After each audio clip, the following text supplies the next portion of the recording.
Chapter 2 discusses different types of retailers. In Chapter 2, Part 4, we discuss the following items. Service retailers. Service retailing is retailing that primarily sells services to customers for their personal or family use, rather than selling products or goods. However, some service retailers do offer products that go along with their services.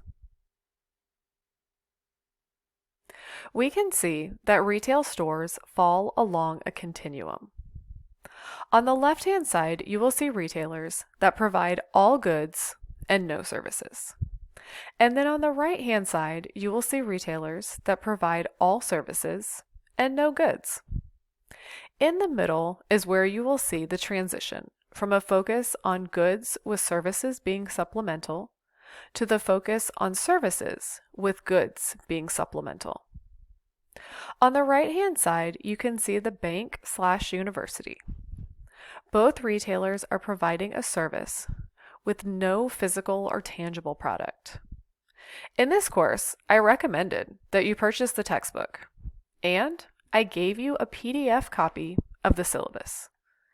But I have not provided you with anything that is physical or tangible related to your education. Looking at the airplane, when you fly from one location to another, do you get to keep the airplane as a tangible good from your purchase? No. You do get to keep the peanuts or pretzels that are handed out, but the primary purpose of your flight is the transportation service of moving you from one location to another. As we continue along, we see the restaurant. With the restaurant, this is the point we start receiving and keeping a physical good along with the service. At a restaurant, you order food, which is tangible, but you are also paying for the hostess to seat you at a table, the waitstaff to take your order, and the chef to cook your food.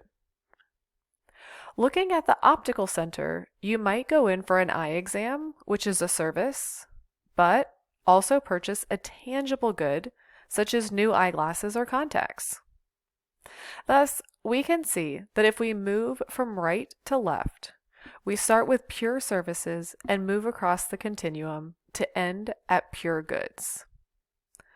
Service retailing differs from goods retailing on 4 important and distinguishable characteristics. The first characteristic specific to services is intangibility. Services are intangible, meaning the customer cannot see or touch the service in the same way that they can with a good. Because of this, retailers try to use tangible symbols to inform customers about the quality of the service. Let's look at an example of Jiffy Lube, the oil change company. Can the customer touch the oil change? Is it tangible? While the customer can touch the oil and the filter, they cannot touch the process of having the oil changed.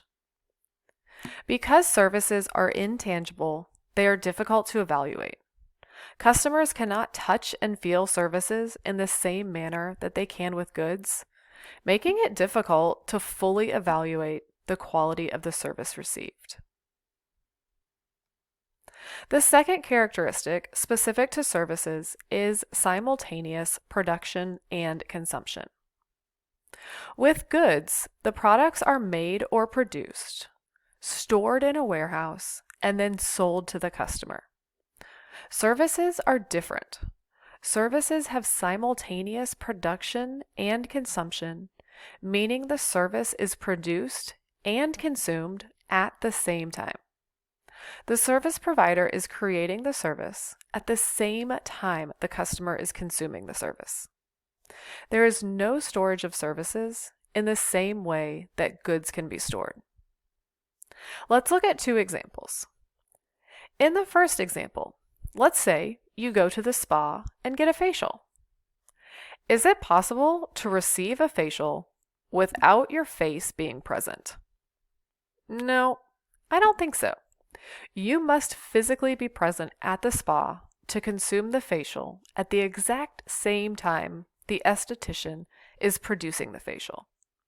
Here we can see that the facial has simultaneous production and consumption because the facial is produced at the same time the customer consumes it. Let's look at a second example. In this example, let's say you hire a company to clean your house. Is it possible to have your house cleaned without your house being present? Nope. If you hire a house cleaning company to clean your house must be present at the time of service. Again, we can see that the house cleaning service is produced by the company at the same time the homeowner or house is consuming the service. With the characteristic of simultaneous production and consumption, there are a few difficulties that can arise for the service retailer. The first problem arises because the customer is present when the service is being produced. The customer is often part of the process of creating the service, and if the customer is not happy with how the service is being performed, it might be too late for any changes to be made.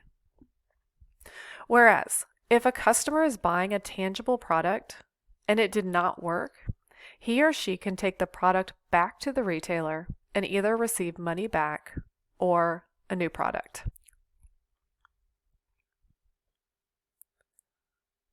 A second difficulty with simultaneous production and consumption is the presence of other customers. For example, if you're going to a hair salon to get your hair cut, there will likely be other individuals getting their hair done at the salon at the same time. If another hairstylist or customer is loud, rude, or obnoxious, this will have an impact on the perception of the quality of service you received. Lastly, service retailers often do not get a do-over in the same way a product retailer does. Because the service is being produced and consumed at the same time, there may not be an opportunity for a second chance. If we return to the hair salon example, once your hair has been cut, it's gone. You can't put that hair back and start over. The third characteristic specific to service retailers is perishability. Services are perishable, which means that they cannot be saved, stored, or resold. When you purchase a product, the merchandise is held in inventory until the customer is ready to buy that product. Unfortunately, with services, each service is perishable. If the service does not occur in a specific time, it cannot be saved or stored for later. Let's look at a few examples. The first example is education. We can say that education, or the classroom experience, is perishable. While I am providing you lecture videos to view before class, the experience in the classroom cannot be saved or stored. During class, we talk about many of the concepts from the lecture videos, with additional examples and class discussions. If a student chooses not to attend the in-class portion, he or she will not have a way to get the missed information.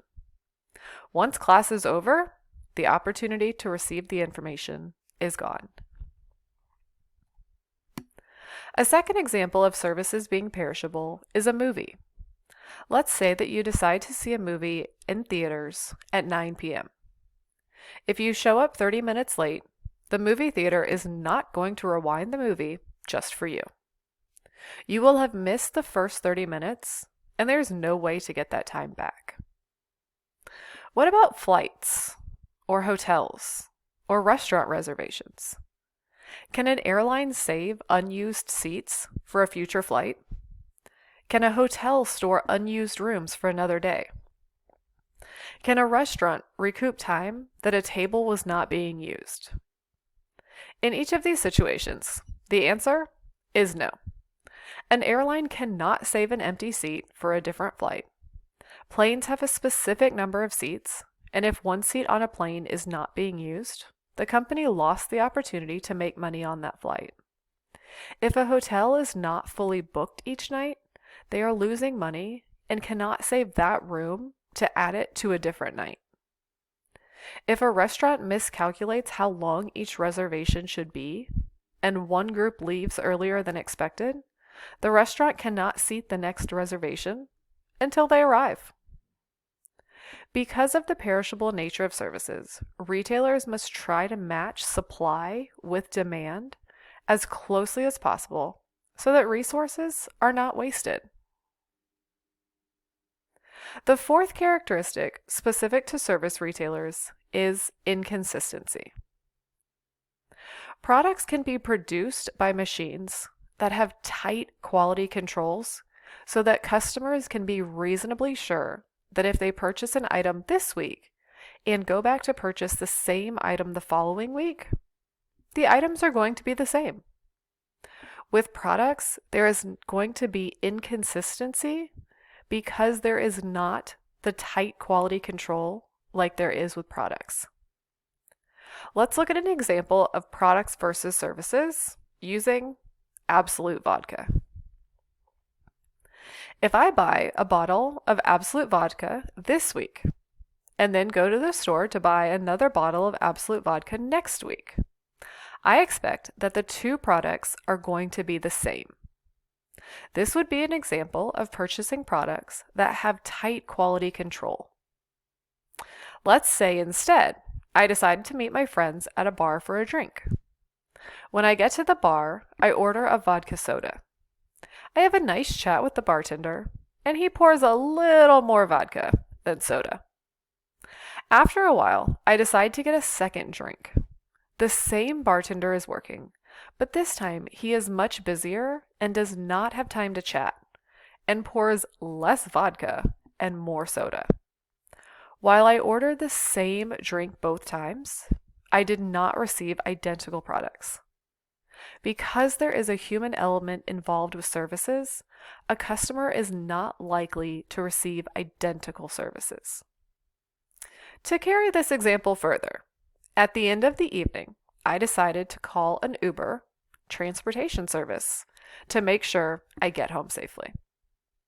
A second example of service inconsistency is getting your nails done. If I go to a nail salon and use the same nail technician each week for 6 months, am I going to receive the exact same service every time I go? Probably not. Yes, I will be using the same person, but one time she could be in a hurry. Another time, I'm in a hurry. Another time, we chat for an extended time. Another time, the customer next to me is complaining. Because of the human element in the service experience, inconsistencies will occur, and I will not receive the exact same service each time I go. To help alleviate some of the inconsistency in services, service retailers often provide extensive training to employees. Employees might receive manuals and be given specifications such as measuring the amount of alcohol poured into a drink or the time to spend with each customer at a nail salon. This concludes Chapter 2, Part 4. Please make sure to return soon for our next chapter.